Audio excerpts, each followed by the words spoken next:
Você já se sentiu incapaz diante de um chamado maior do que você? Já olhou para os seus erros do passado e pensou, não tem como Deus me usar? E se eu te dissesse que o maior libertador da história também teve medo, também fugiu e também duvidou? Esta é a história de um bebê condenado à morte que foi salvo pelas águas.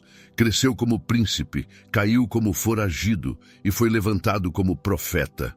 Uma jornada de fé, deserto, milagres e transformação.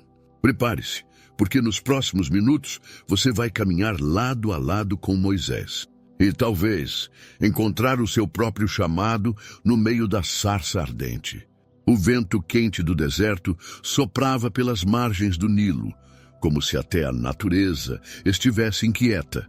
O Egito, orgulhoso e poderoso, estava inquieto também.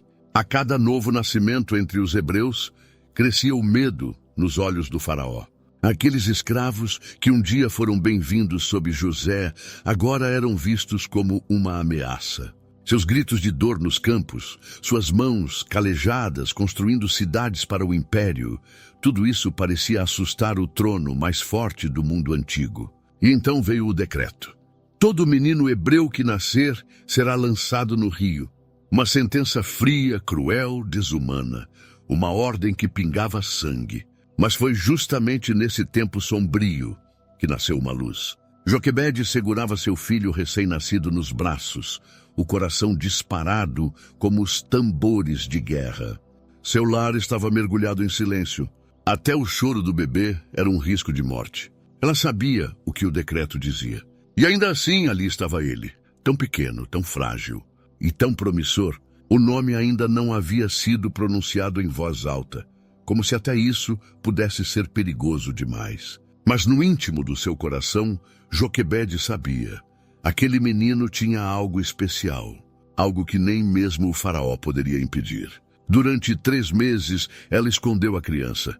Cada passo era calculado, cada som controlado. Mas chegou o momento em que já não era mais possível ocultar sua presença, e então ela fez o impensável. Com as mãos trêmulas, Joquebede teceu um cesto com junco, revestiu-o com betume e piche para que não afundasse. Aquele cesto não era apenas uma embarcação improvisada. Era um grito de fé, um ato desesperado de uma mãe que preferia confiar o filho às águas do Nilo do que às mãos dos soldados do Egito. Ela colocou o bebê dentro do cesto, beijou sua testa com lágrimas nos olhos e soltou. As águas o levaram, mas Deus o guiava.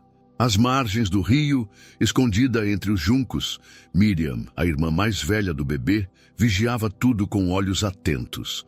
A corrente parecia brincar com o cesto, levando-o direto para o inesperado, o palácio. Mais precisamente, para a filha do faraó. Ela estava ali, tomando banho, quando viu o cesto. Mandou uma serva trazê-lo, e ao abrir, o choro do bebê quebrou o coração da princesa. Este é um dos filhos dos hebreus, disse ela com ternura. E em vez de obedecer à ordem do pai, ela o acolheu. Miriam, com a esperteza que só uma irmã poderia ter, se aproximou e perguntou: quer que eu chame uma mulher hebreia para amamentá-lo? A princesa acenou que sim, e com o coração ainda batendo forte, Joquebede voltou para junto de seu filho. Agora, sob a proteção do palácio, ela o criaria por um tempo, antes de entregá-lo de vez à filha do homem que queria sua morte. Aquele menino cresceria com 2 nomes, um dado por sua mãe e outro pela filha do faraó, Moisés, porque das águas o tirei. O irônico é que o próprio palácio que havia decretado a morte de todos os meninos hebreus estava agora criando um deles, um que um dia se levantaria como a voz de Deus diante do trono mais temido da terra. E assim Moisés cresceu. Entre os corredores do poder, ele aprendeu as leis, a língua, os costumes dos egípcios. Era tratado como príncipe, com roupas finas e comida farta. Mas dentro dele, algo sussurrava mais alto que todo o luxo. Ele sabia que não pertencia àquele mundo. Ele via os hebreus sendo chicoteados nos campos. O suor, o sofrimento, os olhares de súvida, e cada vez que passava por eles, sentia algo se mover dentro do peito. um fogo que nem mesmo o ouro do Egito podia apagar. O destino estava apenas começando a ser desenhado. E o Egito ainda não fazia ideia do que o céu estava tramando entre suas muralhas. O tempo passou, e aquele menino hebreu crescido no luxo egípcio se tornava um homem dividido. Ele respondia aos convites da corte, participava das festas do palácio, usava as vestes dos nobres. Mas nenhuma seda escondia a inquietação que se agitava dentro dele. Moisés carregava um segredo que não podia mais ignorar. Ele não era um egípcio, era hebreu, e seu coração batia do lado de fora dos muros do império. Certa manhã, Moisés saiu do palácio e caminhou até os campos onde seu povo trabalhava. O som dos chicotes cortando o ar fez seu peito estremecer. Viu um egípcio espancando um hebreu. Não era um castigo, era crueldade. Moisés olhou para os lados, ninguém por perto, e então, num impulso, agiu. Avançou sobre o egípcio e o matou. Enterrou seu corpo na areia, tentando apagar o rastro de sangue e raiva. Mas a areia não enterra consciências. E no dia seguinte, 2 hebreus discutiam entre si. Moisés tentou intervir, mas um deles o confrontou. Quem te colocou como juiz sobre nós? Vai me matar também, como matou o egípcio? Foi como se o chão tivesse sumido sob seus pés. A notícia havia se espalhado. O segredo não era mais segredo. Faraó soube, e agora Moisés estava marcado para morrer. Sem tempo para despedidas, Moisés fugiu. Trocou o ouro pelo pó, a glória pelo anonimato. Deixou o Egito para trás e correu para o deserto, levando consigo a culpa, o medo e uma pergunta não respondida. Por que isso tudo está acontecendo comigo? Em Midian, longe de tudo que conhecia, ele encontrou um poço, e ali também encontrou 7 mulheres sendo importunadas por pastores. Moisés, mesmo em fuga, mesmo quebrado, defendeu as mulheres. Essa coragem chamou a atenção de Reuel, sacerdote de Midian, que o acolheu em sua casa. Com o tempo, Moisés se casou com Zípora, uma das filhas de Reuel, e teve um filho, Gerson. Ali, entre o silêncio das montanhas e o balido das ovelhas, Moisés passou anos. O homem antes chamado de príncipe, agora era apenas um pastor. Sua vida parecia ter mudado de rumo. Ele acreditava que aquele era seu novo destino, esquecido por Deus, afastado de tudo. Afinal, ele havia falhado, e quem falha não é mais chamado, certo? Mas o céu pensava diferente. Enquanto Moisés pastoreava, algo ainda mais profundo estava sendo preparado. O deserto, que parecia castigo, era na verdade treinamento. Cada passo entre as areias era parte do processo de Deus. Moisés aprenderia a depender, a ouvir, a servir. Aprenderia que liderança não nasce da posição, mas da obediência. Até que certo dia ele viu algo incomum. Uma sarça em chamas, mas que não se consumia. Era o começo de uma nova fase. A fase onde Deus não apenas chama, mas revela. A fase em que o improvável recebe a missão impossível. E Moisés seria chamado outra vez. O sol começava a se pôr por trás das montanhas de Horebe. Era mais um dia comum na rotina silenciosa de Moisés. As ovelhas pastavam tranquilamente e o vento soprava entre as pedras, como se cantasse uma melodia antiga, esquecida pelo tempo. Mas naquele dia, algo seria diferente. O céu tinha planos e Moisés estava prestes a encontrá-los, face a face. Enquanto conduzia o rebanho mais adiante pelo deserto, seus olhos foram atraídos por uma visão incomum, uma sarça em chamas, mas que não se consumia. As folhas ardiam, o fogo dançava, mas nada era destruído. Curioso, Moisés se aproximou. Vou me virar para ver essa maravilha, murmurou ele, porque a sarça não se queima. Foi então que uma voz o chamou do meio do fogo. Moisés, Moisés! Ele estremeceu. Eis-me aqui, respondeu com o coração acelerado. Não se aproxime, disse a voz. Tire as sandálias dos pés, pois o lugar em que você está é terra santa. Era Deus. o Deus de seus antepassados, o Deus de Abraão, Isaque e Jacó, aquele que parecia tão distante do deserto, tão ausente do silêncio. Agora falava. Moisés cobriu o rosto, tomado de reverência e temor. As palavras seguintes iriam mudar o rumo da sua vida e da história de um povo inteiro. Tenho visto a aflição do meu povo no Egito, disse o Senhor. Tenho ouvido seu clamor por causa dos seus opressores. Conheço seus sofrimentos, por isso desci para livrá-los.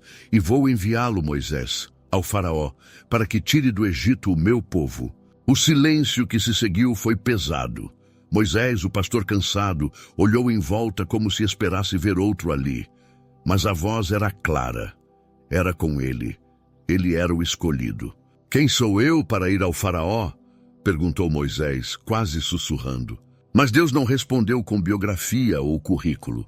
Ele respondeu com presença. Eu estarei com você. E para que soubesse que aquele chamado vinha de cima, Deus disse: Este será o sinal de que eu te enviei. Quando você tirar o povo do Egito, todos vocês me adorarão neste mesmo monte. Moisés hesitou novamente.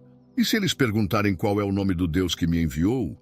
Então veio uma das declarações mais poderosas já ouvidas sob o céu. Eu sou o que sou. Diga aos filhos de Israel, eu sou me enviou a vocês. Não era apenas um nome, era uma revelação. O Deus que existe por si mesmo, aquele que é eterno, imutável, completo, o Deus que não depende de nada nem de ninguém para ser Deus. O eu sou havia falado, e isso era tudo o que importava. Mesmo assim, o coração de Moisés ainda tremia. Mas eles não vão acreditar em mim. Vão dizer que o Senhor não me apareceu. Deus então perguntou: O que você tem na mão? Um cajado, respondeu Moisés. Jogue-o no chão. Ele obedeceu. O cajado se transformou numa serpente. Moisés recuou assustado. Agora estenda a mão e pegue-a pela cauda. Assim que o fez, a serpente voltou a ser cajado. Era como se Deus dissesse: Eu uso o que você tem. Eu transformo o comum em milagroso. Comigo, o que é simples se torna sinal. Ainda assim, Moisés tentou escapar uma última vez. Senhor, eu não sou eloquente. Tenho dificuldade para falar. Mas Deus respondeu com firmeza. Quem deu a boca ao homem? Quem o faz mudo ou surdo, que vê ou não vê? Não sou eu, o Senhor? Agora vá. Eu estarei com a sua boca e lhe ensinarei o que dizer. Moisés engoliu em seco. Seu medo ainda era real. Seu passado ainda doía. Mas Deus não estava procurando perfeição. Ele estava chamando obediência. Por favor, Senhor, envia outra pessoa. Foi então que a ira do Senhor se acendeu. Mas mesmo assim, em sua misericórdia, ele ofereceu ajuda. Seu irmão Arão falará por você. Eu estarei com vocês dois. Você ensinará o que ele deve dizer. Ele será a sua boca, e você será como Deus para ele. Era o plano perfeito para um homem imperfeito. Moisés voltou para casa com a alma em chamas, como a sarça que não se consumia. Agora ele sabia, o tempo de fugir havia acabado. O tempo de se esconder tinha chegado ao fim. O chamado estava sobre ele, e o eu sou havia falado. O pastor se levantaria como profeta. O fugitivo se tornaria libertador. E aquele que um dia dissera, quem sou eu, passaria a caminhar com a certeza de quem é aquele que o enviou. O cajado, que antes servia para guiar ovelhas, agora acompanhava Moisés em uma missão muito maior: guiar um povo inteiro. Ele desceu das montanhas de Midian e, pela primeira vez em anos, seus passos apontavam para o Egito, o lugar de onde havia fugido e onde agora deveria voltar como mensageiro de Deus. No caminho, Deus o alertou com firmeza. Aquele não seria um retorno simples. O coração do faraó seria endurecido e a libertação do povo não viria com palavras suaves. Moisés precisava estar preparado para enfrentar a resistência com fé, não com força. Ao chegar, Moisés se reencontrou com Arão. O abraço entre os irmãos foi silencioso e carregado de propósito. Juntos, eles foram aos anciãos de Israel. Reuniram os líderes do povo e anunciaram o que Deus lhes havia dito. Mostraram os sinais: o cajado que se tornava serpente, a mão que ficava leprosa e depois era curada.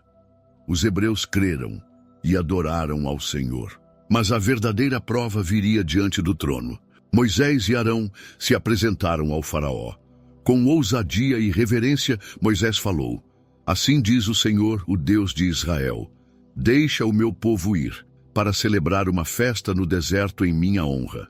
O faraó franziu o senho, confuso e desafiador. Quem é o Senhor, para que eu obedeça à sua voz e deixe Israel ir? Eu não conheço esse Senhor, e também não deixarei o povo partir. O coração de Moisés apertou. Era exatamente como Deus dissera. O faraó não apenas recusou, como respondeu com crueldade.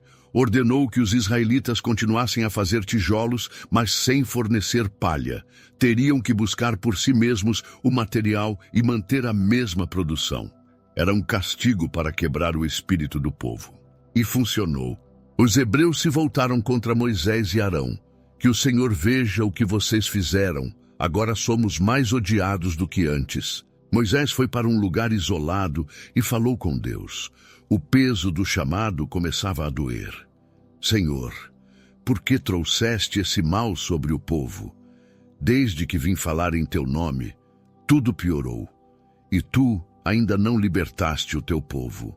Mas Deus respondeu com palavras que atravessariam os séculos. Agora verás o que farei a Faraó. Com mão poderosa, ele os deixará ir. Eu sou o Senhor. Eu me revelei a Abraão, a Isaque e a Jacó. Eu ouvi o gemido dos filhos de Israel.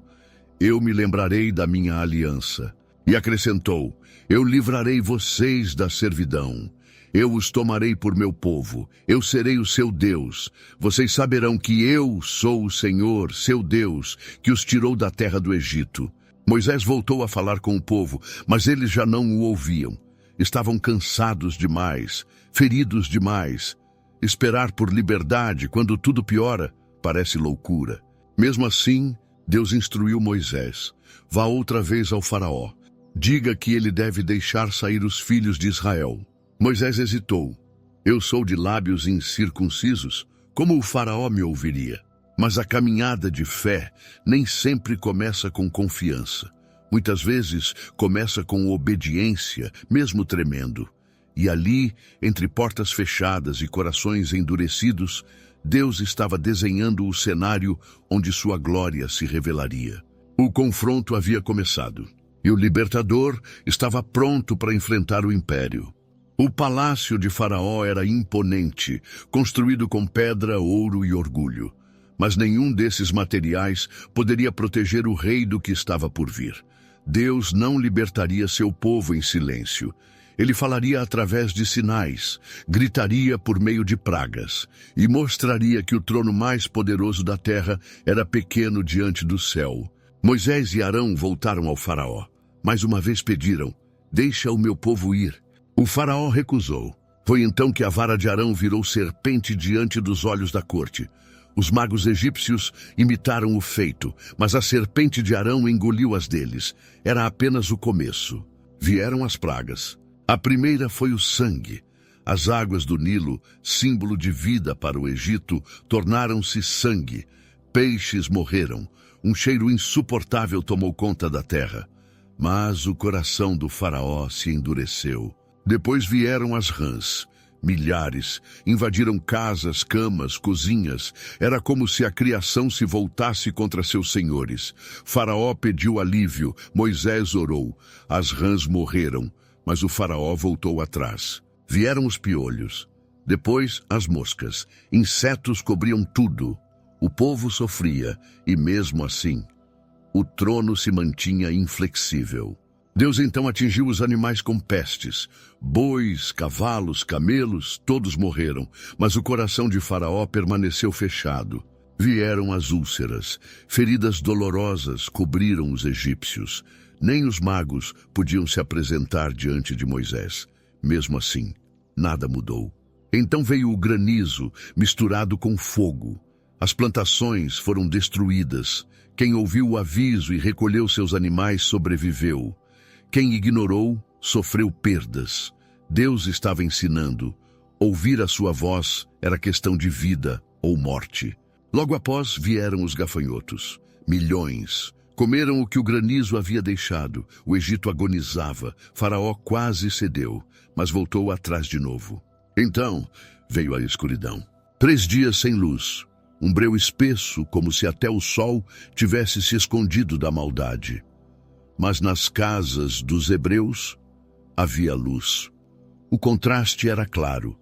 Quem caminha com Deus, mesmo nas trevas, encontra direção. Faraó chamou Moisés e disse: podem ir, mas deixem os rebanhos. Moisés respondeu: nem uma unha ficará, iremos todos com tudo o que temos. Faraó irou-se, mandou Moisés embora e disse: no dia em que você voltar a me ver, morrerá. Moisés olhou nos olhos do rei e respondeu: muito bem, nunca mais verei o seu rosto. Mas antes de sair, Deus deu a última instrução. A 10ª praga, a mais dolorosa, a morte dos primogênitos, seria uma noite de juízo, mas também de proteção. O sangue de um cordeiro colocado nos umbrais das portas dos hebreus seria o sinal. Onde houvesse sangue, haveria vida. Chegou a noite. O anjo do Senhor passou. O Egito chorou. Dos palácios às prisões, o clamor da perda ecoou, inclusive na casa de Faraó. Então ele cedeu. Saiam, vão embora, levem tudo e peçam bênçãos por mim também. Após gerações de escravidão, o povo estava livre. Mas a história ainda não havia terminado, pois Deus não apenas queria libertar o povo do Egito, queria também libertar o Egito do coração do povo. E isso exigiria mais do que milagres, exigiria transformação. O Egito ficou para trás, mas o deserto estava à frente. O povo de Israel partiu apressado. Não havia tempo a perder. Com pães ainda sem fermento, trouxeram seus pertences, suas famílias, suas esperanças e o peso de séculos de escravidão deixado para trás. Era a primeira Páscoa, a primeira noite de liberdade, um novo começo. Moisés caminhava à frente, o cajado nas mãos, o coração firme. Atrás dele, centenas de milhares de pessoas, homens, mulheres, crianças, animais, uma multidão, e acima deles, o céu. Deus os guiava com uma coluna de nuvem durante o dia e com uma coluna de fogo à noite. Era impossível se perder, mas a confiança ainda era frágil. Então, Faraó se arrependeu. O que fizemos? Gritou ele. Deixamos nossos escravos irem embora. Montou seus carros, reuniu seus oficiais e saiu em perseguição, com cavalos, soldados e todo o exército do Egito. Uma avalanche de fúria atrás do povo de Deus. Os hebreus olharam para trás e entraram em pânico. O mar estava à frente, o exército atrás, o deserto ao redor e o medo dentro do peito. Foi por falta de túmulos no Egito que nos trouxeste a morrer no deserto, clamaram a Moisés. Mas Moisés levantou a voz, não com desespero, mas com fé. Não temais, permaneçam firmes e vejam o livramento que o Senhor vos dará hoje.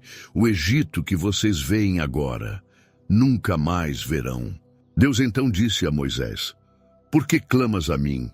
Dize ao povo que marche, e tu levanta o teu cajado e estende a mão sobre o mar. E Moisés obedeceu. Um vento forte soprou a noite inteira.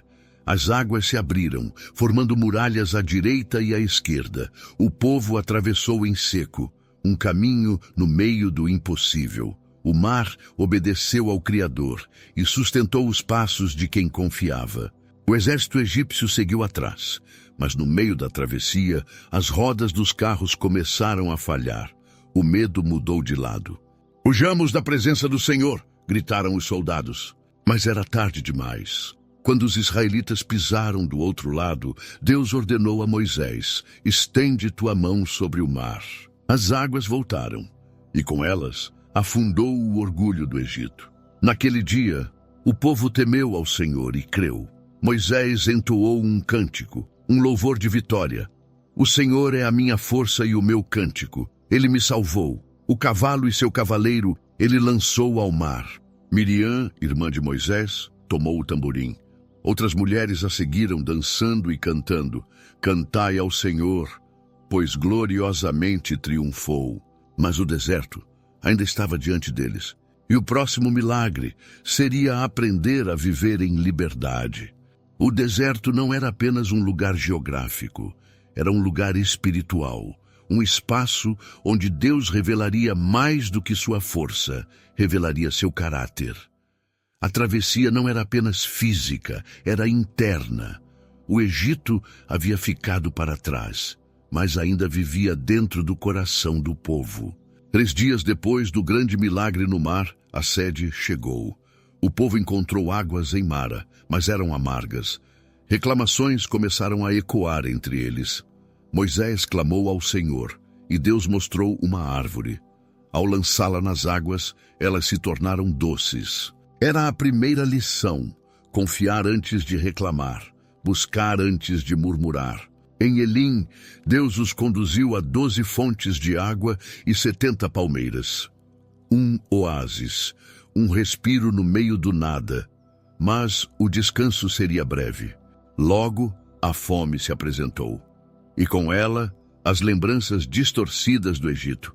Ah, se tivéssemos morrido pelas mãos do Senhor no Egito, lá tínhamos panelas de carne e pão à vontade.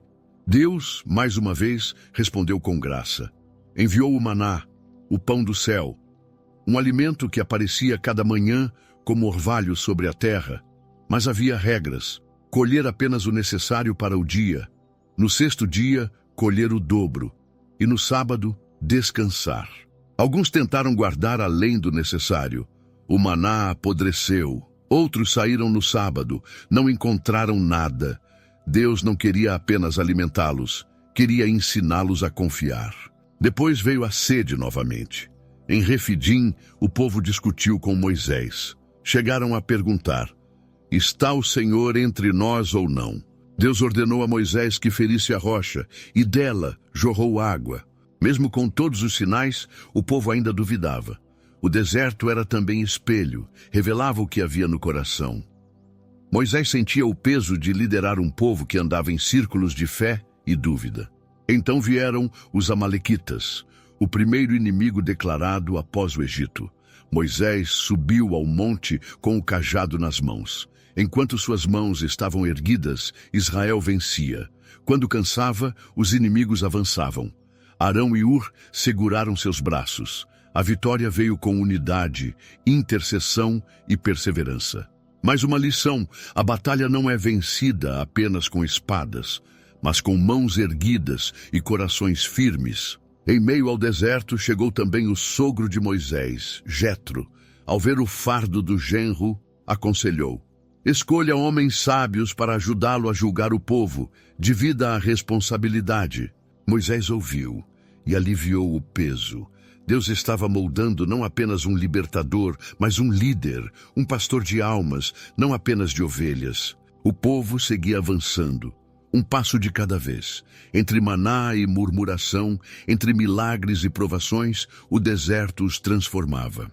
E no horizonte surgia o Monte Sinai. Ali, Deus desceria para falar com eles. E o povo que havia saído da escravidão ouviria pela primeira vez a voz do seu libertador. O monte erguia-se imponente diante do povo. Fumaça, trovões e relâmpagos cobriam o cume. A presença de Deus não era suave naquele momento, era majestosa, intensa, arrebatadora. Um povo que antes ouvira apenas o silêncio, agora ouviria a voz do próprio Deus. Moisés subiu ao monte sozinho, guiado pela nuvem densa que repousava sobre o topo. Lá, Deus o chamou. Assim dirás à casa de Jacó: vocês viram o que fiz com os egípcios e como os carreguei sobre asas de águia. Agora, se ouvirem a minha voz e guardarem a minha aliança, serão o meu tesouro especial entre todos os povos. O povo respondeu com uma só voz: tudo o que o Senhor falou, faremos. Então Deus se revelou. Na manhã do 3º dia, o Monte Sinai tremia. Uma trombeta soava cada vez mais alto. Moisés falou, e Deus respondeu com voz de trovão: Deus pronunciou os 10 mandamentos, palavras que moldariam não apenas uma nação, mas gerações futuras. Mandamentos que ensinavam amor a Deus, respeito ao próximo, honra à vida, à verdade e à justiça. O povo, assustado, pediu que Moisés falasse com Deus em seu lugar. A glória era intensa demais. Eles temiam morrer. Deus chamou Moisés para subir novamente. E por 40 dias e noites ele permaneceu no monte, recebeu instruções sobre leis, ofertas, o tabernáculo, os sacerdotes. Cada detalhe revelava o desejo de Deus de habitar no meio do seu povo. Mas enquanto Moisés estava no monte, o povo se impacientou. Não sabemos o que aconteceu com esse Moisés, disseram. E pediram a Arão que fizesse deuses para guiá-los. Arão cedeu. Juntaram ouro, moldaram um bezerro e proclamaram: Eis o Deus que os tirou do Egito. Festejaram, dançaram, se corromperam. No monte, Deus interrompeu Moisés. Vai, desce. O povo se corrompeu. Estão adorando um ídolo. Moisés desceu com as tábuas nas mãos. Ao ver a cena, sua indignação foi tanta que lançou as tábuas ao chão. Elas se quebraram. Era um reflexo do que havia acontecido no coração do povo. A aliança recém-feita estava despedaçada. Ele destruiu o bezerro, confrontou Arão, convocou os fiéis. Houve disciplina, houve dor, mas também houve intercessão. Moisés subiu novamente e clamou a Deus: Perdoa este povo, senão risca o meu nome do teu livro. Deus ouviu e renovou a aliança. Mandou que Moisés lavrasse novas tábuas.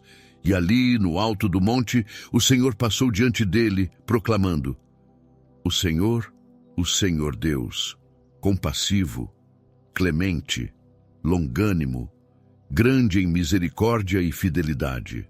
Quando Moisés desceu, seu rosto brilhava. Ele não sabia mais quem o via a glória refletida. A aliança havia sido restaurada. E Deus estava mais perto do que nunca. 40 anos se passaram desde a travessia do mar. Gerações nasceram no deserto. Moisés envelheceu, mas sua fé se aprofundou. Já não era o homem inseguro diante da sarça. Era o servo que conhecia a Deus face a face.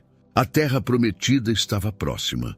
O povo se encontrava nas campinas de Moabe, do outro lado do Jordão. Mas o Senhor disse a Moisés: Você verá a terra com seus olhos, mas não entrará nela. O peso dessa frase era imenso. Décadas de caminhada, milagres, lutas e agora a despedida. Ainda assim, Moisés não reclamou. Ele subiu ao Monte Nebo conforme Deus ordenara. Lá de cima, Deus lhe mostrou toda a terra, desde Gileade até Dan, todo o território de Naftali, Efraim, Manassés, Judá, o Neguebe e o Mar Ocidental. Era uma visão ampla, uma promessa cumprida diante dos olhos, mesmo sem pisar os pés. E ali, no silêncio da montanha, Moisés partiu. A Bíblia diz que o próprio Deus o sepultou. E até hoje, ninguém sabe onde está seu túmulo. Um fim solene para um homem que foi instrumento de libertação. Antes de partir, Moisés deixou ao povo palavras de vida. Relembrou a lei, encorajou Josué, abençoou as tribos. Seus últimos discursos ecoaram como sementes lançadas em terra fértil. Ele os lembrou: coloquem no coração todas estas palavras, ensinai-as a vossos filhos, porque não são palavras vãs, são a vossa vida. Moisés não entrou na terra prometida, mas entrou na eternidade como amigo de Deus. Sua história não termina com frustração, termina com fé, porque o verdadeiro destino de um servo não está no lugar que alcança, mas na presença de quem o chama. E assim, terminou a jornada do homem, que começou escondido em um cesto e terminou envolto pela glória do céu. Mas a história ainda continua em cada um que ousa dizer: Eis-me aqui, Senhor. A história de Moisés nos ensina que Deus não procura perfeitos, procura disponíveis. Ele não se impressiona com o que temos, mas com o quanto estamos dispostos a confiar. Moisés começou sua jornada fugindo e terminou face a face com Deus. Isso é graça, isso é chamado, Isso é propósito. E talvez, em algum ponto dessa história, você tenha se visto. Em meio ao medo, à dúvida ou à espera, talvez você esteja no Egito, ou no deserto, ou no topo do monte. Não importa onde, Deus ainda chama. Se essa mensagem falou ao seu coração, não vá embora sem agir. Isso também faz parte da jornada. Inscreva-se no canal, deixe seu like, compartilhe esse vídeo com alguém que precisa ouvir essa palavra. Comente aqui embaixo o que mais te marcou na vida de Moisés. Juntos, vamos fazer com que mais pessoas conheçam a verdade, se inspirem nas Escrituras e encontrem o propósito que Deus tem para cada um. Obrigado por assistir até aqui. Que o Senhor te abençoe e te guie. Até o próximo vídeo.